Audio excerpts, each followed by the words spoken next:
Sir ले में काफी हालात खराब हैं, हालात खराब और अफसोस है। कीमती जानें वहाँ गई हैं, कई लोग जख्मी हुए हैं।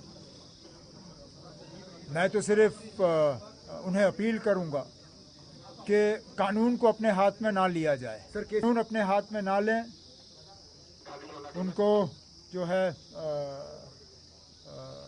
अमन का जो है रास्ता इख्तियार करना चाहिए और गवर्नमेंट ऑफ इंडिया को उनकी जो जायज़ डिमांड हैं उन पे जो है गौर करना चाहिए। इतनी हम यहाँ से बात कर सकते हैं। हम तो चाहेंगे कि करगिल और लेह में जो है अमन बना रहे, भाईचारा बना रहे और उन्होंने यूटी की मांग की थी, यूटी उन्हें मिला। इस यूटी के तहत जितनी वो तरक्की हासिल कर सकें करें। सर भाजपा कहती है कि ये दंगा जो है कांग्रेस ने भड़काया हुआ है, ये सब उनकी देन है। जब हुकूमत उनकी है, इंतज़ामिया उनका है, जब वो फेल हो जाते हैं तो किसी और को कसूरवार ठहराते हैं। अब अगर कांग्रेस इतनी ही ताकतवर है कि वो लद्दाख में दंगे करा सकती है तो फिर उनका काउंसिल क्यों नहीं बना?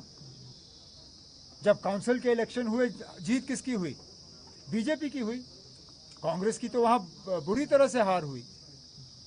तो हालात जब खराब हो जाते हैं तो यही बीजेपी वाले जो हैं फिर बहाने ढूंढते हैं, वो किसी और को कसूरवार ठहराते हैं। जब फेलियर पहले इंतज़ामिया का है, जब कभी इस तरह के हालात बनते हैं पहला फेलियर जो है वो इंतज़ामिया का होता है। इंतज़ामिया को देखना चाहिए कि वो फेल क्यों हुए और इस तरह के हालात क्यों बने।